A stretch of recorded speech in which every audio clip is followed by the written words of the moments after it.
Good morning, beautiful people. Becca Switzer here. So this morning I got up, and if you've been following my videos for the last couple days or week or so, you know that I've been kind of sharing some more personal stuff and more like lessons that I'm learning and values that I'm examining and stuff as I go through a particular time in my life right now.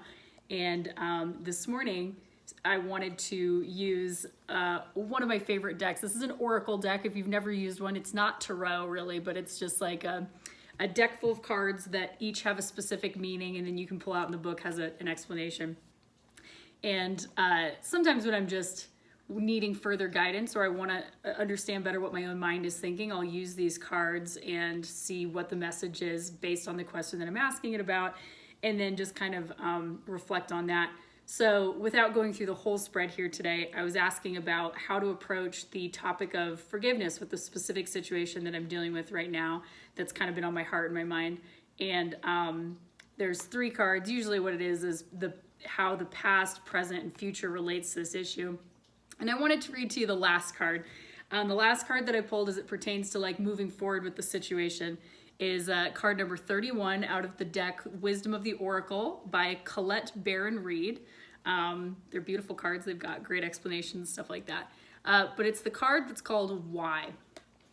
And I actually pulled it upside down, which means a protection message or a backward message.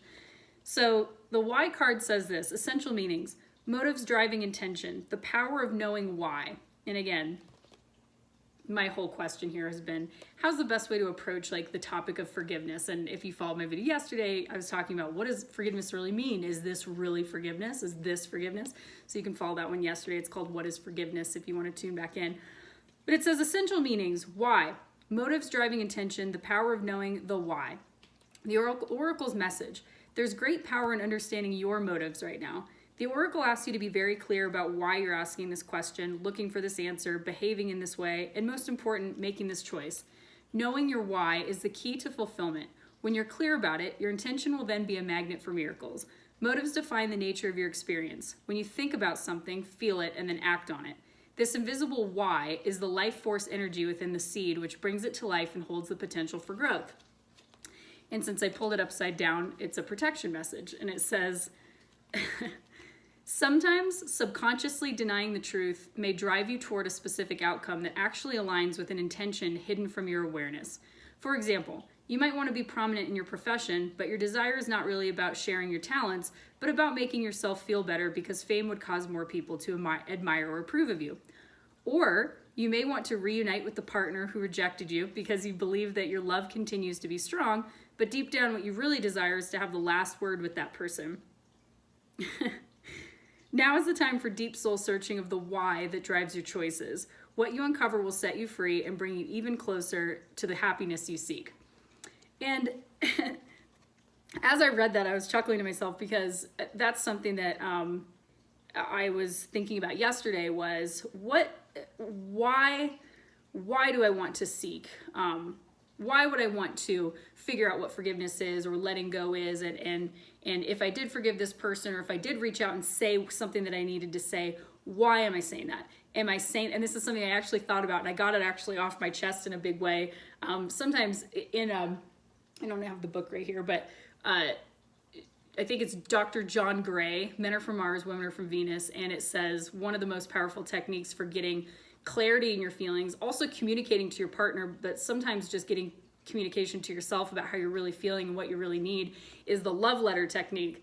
And a love letter doesn't necessarily mean it's I don't want to say positive, but it doesn't necessarily mean that it's a positive thing. It can actually be a way to communicate difficult feelings, upset, anger, disappointment, jealousy, stuff like that. But it's written in a way that it tries to keep the person whole, but fully explains like why you're feeling the way you're feeling and what you'd really like to see.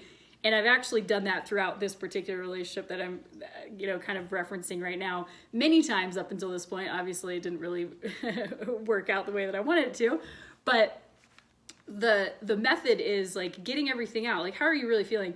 And I've spent time over the last couple days writing multiple letters that I may never send, but just writing out everything that I feel. And the first one was a little bit more assertive and aggressive than the ones to follow, because I was really getting things off my chest, like these are the things, you know, and it was still, it wasn't an attack by any stretch of the imagination how I wrote these words, but it was definitely like, you can hear my pain body coming out of there, right?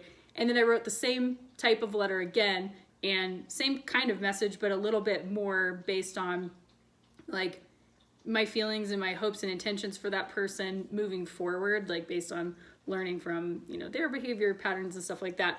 And it was a little bit less aggressive, you know, and then as I got that off my chest and I went about my business and stuff like that, I kept thinking about it a little bit more, and the message could be almost a little bit kinder still.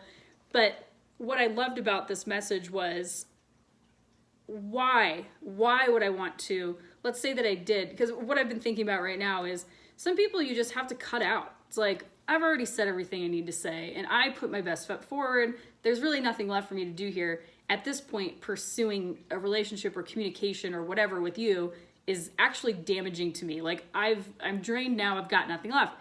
And in that case, cutting off somebody, for example, your why could be, I genuinely don't have anything left to give to this situation. And at this point, it's harmful to me to continue to engage with you. Like I'm tapped out, I got nothing left. But there could be another why. Well, is that the real reason why? Because the other reason why could be, I'm punishing you by removing your access to me. Okay, right? And I talked about yesterday that kind of comes from the ego, right? It's like the ego saying, you hurt me, and my punishment to you is you can no longer have access to me, and I'm not going to give you closure. I'm not going to alleviate your guilt by forgiving you or whatever. But then the other thing is, let's go into the letter. Let's say that yesterday, something that I wrote out, I decided to send it. Well, why do I really want to send it? Is it for closure? Is it to really forgive the person? Or is it another opportunity to just sort of lay out creatively all the ways in which they wronged me or you, right? So I love this message because the why is really important. I think intention is extremely important when you really assess why you're doing what you're doing. So that's something I'm going to be thinking about a little bit more here. And again, I hope that when you're going through situations in your life, whatever it is, it could be career change, relationship issues, friend breakups, or you know, whatever it is that you're wanting to do, really think about, what are my motives? Why do I want this? Why do I feel this way? I've been plagued with this my whole life. I honestly think it's a good thing. Sometimes it drives me crazy, but no matter what's going on in my head, whether I'm cleaning the house in a different way, or I'm solving a business problem, I'm closing a deal, I'm interacting with a partner, I'm talking with a friend, whatever it is, I constantly have a dialogue going on in my head that's like, okay, is that really how you feel? Why did you say that? Why do you feel that way? Is that fair? Is that true? How can you do, is that the best way to handle it? So if you constantly allow yourself to put every action and word through that filter, where you don't judge yourself for it, like I'm not over here judging myself for having any of the emotions, feelings, or thoughts that I've shared with you guys on these videos here, even the ones that are ugly, like anger and stuff like that. Don't judge yourself for it. Just be like, okay, why do I feel that way? Is this connected to a past wound? Is this because I feel vindictive? Is this because I just feel hurt and I want the other person to make it right, or the other person to hurt, or whatever, right? Be honest with yourself, because that's what's really going to help you just deepen your connection with yourself, deepen your connection with empathy toward other people. Even if that does mean that they're no longer going to be a part of your life, it's like you can better understand your part in the situation, right? It takes two to tango, and you can learn moving forward, like, why did I choose to put myself in that situation, or, you know, et cetera, et cetera. So this could go a million different directions. I'm not going to get too lost with you guys, but thanks for tuning in here this morning. Think about the why.